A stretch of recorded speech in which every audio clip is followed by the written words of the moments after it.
Manipur Police ki Narcotics and Affairs of Border NAP na sinduna International Day Against Drug Abuse and Illicit Trafficking ga mari lainana bike rally ama ngasi chatkhre. Rally adu Manipur Police ki Intelligence amadi NAP ki IGP Ningsen Warngam na haunabi matung inna lamthaduna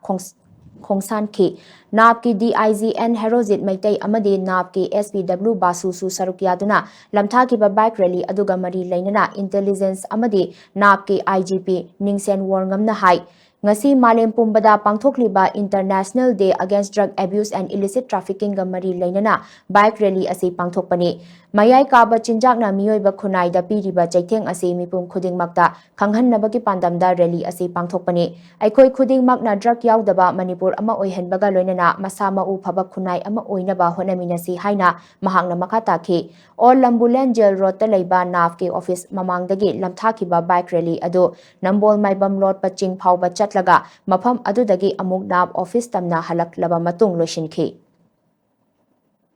On this International Day Against Drug Abuse and Illicit Trafficking, organized by Superintendent of Police, Narcotic and Affairs of Border, Manipur Police. And our message is very simple. Let us make Manipur a drug-free state, and we support a healthy and a fit Manipur. Thank you.